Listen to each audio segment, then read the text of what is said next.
Advocate Bhudev ମହାନନ୍ଦାର ଅଭିବାଦନ ସ୍ୱୀକାର କରନ୍ତୁ। ଆପଣମାନେ ଦେଖୁଛନ୍ତି voice of people, voice of Bahujan.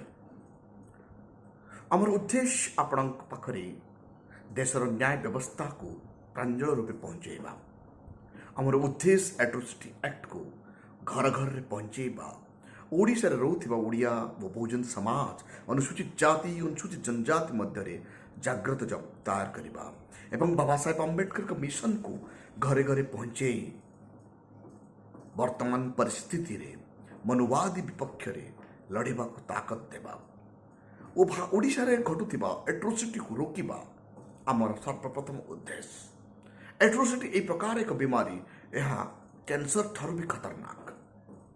ଯଦି କୌଣସି ବ୍ୟକ୍ତିକୁ ଆଟ୍ରୋସିଟି କରିଦିଆଯାଏ ତାହେଲେ ସେ ବ୍ୟକ୍ତିର ଶାରୀରିକ, ମାନସିକ ଓ ଆର୍ଥିକ ନୁକସାନ ହୁଏ। ଏଥିରୁ ବଞ୍ଚିବା ପାଇଁ ହେଲେ ବହୁଜନ ସମାଜର ଲୋକକୁ, ଅନୁସୂଚିତ ଜାତି, ଅନୁସୂଚିତ ଜନଜାତିର ଲୋକମାନଙ୍କୁ ଆଟ୍ରୋସିଟି ଆକ୍ଟ ଜାଣିବା ବହୁତ ଜରୁରୀ ଅଟେ। ଆଜି ଆମର ଇଏ 11ତମ ଏପିସୋଡ। ଆପଣ ଆଜିର ଇଏ ଅନୁସୂଚିତ ଜାତି, ଅନୁସୂଚିତ ଜନଜାତି ଆଟ୍ରୋସିଟି ଆକ୍ଟ କାନୁନକୁ ଧ୍ୟାନପୂର୍ବକ ଶୁଣନ୍ତୁ। ଆପଣଙ୍କ ପଡ଼ୋଶୀକୁ, ଆପଣଙ୍କ ସାଙ୍ଗଙ୍କୁ, ଆପଣଙ୍କ ଭାଇକୁ ଓ ଆପଣଙ୍କ ଗ୍ରୁପରେ ଏ ଭିଡ଼ିଓକୁ ଅଧିକରୁ ଅଧିକ ସେୟାର କରନ୍ତୁ, ତାକି ମୋ ଭାଇଙ୍କୁ ତାଙ୍କ ବିରୁଦ୍ଧରେ ହେଉଥିବା ଅନ୍ୟାୟ ଆଟ୍ରୋସିଟି ବିରୁଦ୍ଧରେ ସେ ଲଢ଼ିବାର ତାକତ ପାଉ ଏବଂ ତାଙ୍କ ସାହିରେ, ତାଙ୍କ ସମାଜରେ, ତାଙ୍କ ପଡ଼ୋଶୀରେ ଘଟୁଥିବା ଆଟ୍ରୋସିଟିକୁ ରୋକିବାରେ ସହଯୋଗ କରିବା ପାଇଁ ସକ୍ଷମ ହେଉ। ଆମର ଉଦ୍ଦେଶ୍ୟ କୌଣସି ଜାତିକୁ କ୍ଷତି ପହଞ୍ଚାଇବା ନୁହଁ। ଆମର ଉଦ୍ଦେଶ୍ୟ ସମାଜରେ ଅନୁସୂଚିତ ଜାତି, ଅନୁସୂଚିତ ଜନଜାତିକୁ ସୁରକ୍ଷା ଦେଇ କାନୁନ ମାଧ୍ୟମରେ, କାନୁନ ସାହାଯ୍ୟରେ, କାନୁନର ଦ୍ୱାରା ଲୋକଙ୍କୁ ସହାୟତା କରିବା voice of people, voice of ବହୁଜନର ପ୍ରଥମ ଲକ୍ଷ୍ୟ ଅଟେ। ଆଜି ମୁଁ ଆପଣମାନଙ୍କୁ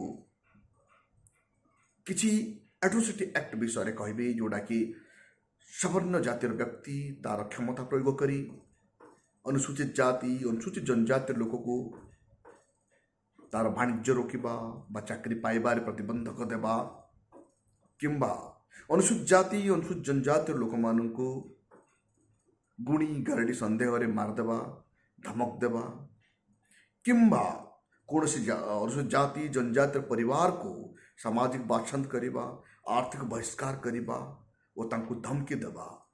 ଏହି ପ୍ରକାର ସମୟରେ ଆଟ୍ରୋସିଟି କିପରି ବ୍ୟବହାର ହୁଏ ଆଉ ଆଟ୍ରୋସିଟି କି ପ୍ରକାର ଲାଗେ, ତାହା ମୁଁ ଆଜି ଆପଣମାନଙ୍କୁ ପ୍ରାଞ୍ଜଳ ଭାବେ ବୁଝେଇବି। ଯଦି ଆପଣ ବର୍ତ୍ତମାନ ପର୍ଯ୍ୟନ୍ତ ଆମ ଚ୍ୟାନେଲକୁ ସବସ୍କ୍ରାଇବ୍ କରିନାହାନ୍ତି, ଦୟାକରି ସବସ୍କ୍ରାଇବ୍ କରନ୍ତୁ।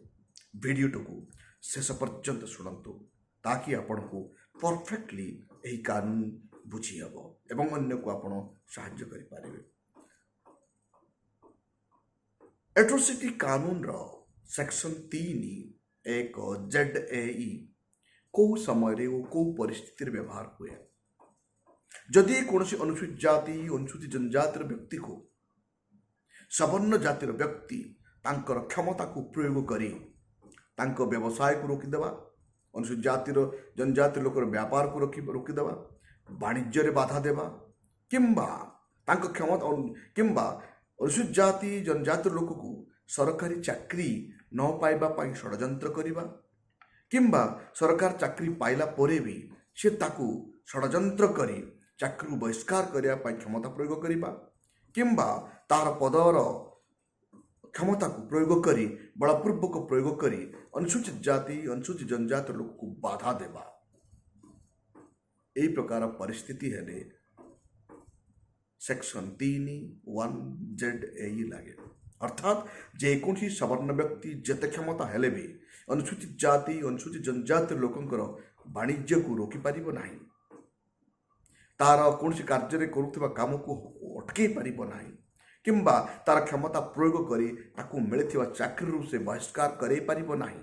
ଯଦି ଏହି ପ୍ରକାର କରିବାର ପ୍ରମାଣ ମିଳିଯାଉଛି ତାହେଲେ ସେ ବ୍ୟକ୍ତି ପ୍ରତି ଅନୁସୂଚିତ ଜାତି, ଅନୁସୂଚିତ ଜନଜାତି ଆଟ୍ରୋସିଟି ଆକ୍ଟର ସେକ୍ସନ 3(1)(ZAE ଲାଗିବ। ଯଦି ଏହି ସେକ୍ସନ ଲାଗିଗଲା, ସେ ବ୍ୟକ୍ତିକୁ 5 ବର୍ଷ ସଶ୍ରମ କାରାଦଣ୍ଡ ମିଳିବ ଏବଂ ପୀଡ଼ିତା ବ୍ୟକ୍ତିଙ୍କୁ, ଅନୁସୂଚିତ ଜାତି, ଅନୁସୂଚିତ ଜନଜାତି ପୀଡ଼ିତ ହୋଇଥିବା ବ୍ୟକ୍ତିକୁ 1 ଲକ୍ଷ ଟଙ୍କା ମିଳିବ।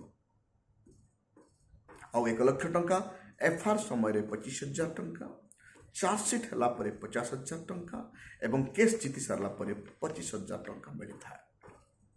आसतु एट्रोसिटी एक्ट 3(1) ZB कौन कहे? जादू करवा, गुणी करवा, गारुड़ी करवा संदेह रे यदि अनुसूचित जाति अनुसूचित जनजाति व्यक्ति को शारीरिक बाधा देवा, मानसिक बाधा देवा एवं तांको प्रतारण करवा, ये समस्त कार्य लिप्त हेले उच्च वर्णर व्यक्ति को 3(1) ZB एट्रोसिटी एक्ट लगे। एथिपाई पनिशमेंट 5 वर्ष कारादंड 1 लाख टंका। एफआर दायर हेबा संगे संगे 25,000 टंका, एफआर चार्जसीट आसीगला 50,000 टंका और केस जीतीगला 25,000 टंका देवार व्यवस्था करा जायछि।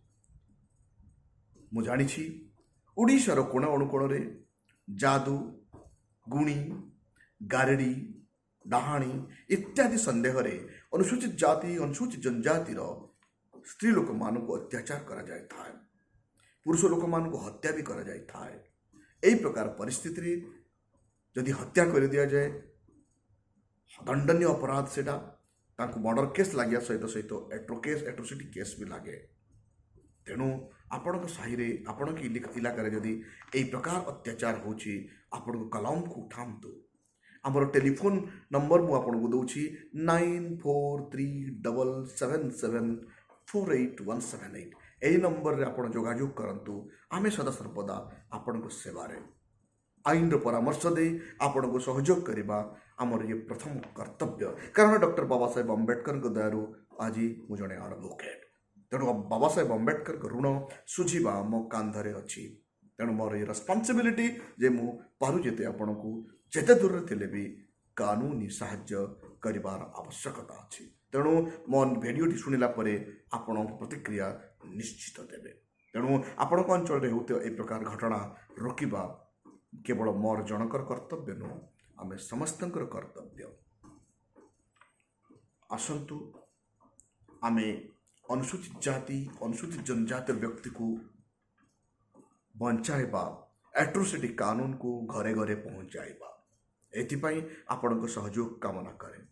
आपण को किछि करियो पड़िबो नै, केवल मात्र ए भिडियोटा को शेयर करिवे, लाइक करिवे और कमेंट करिवे।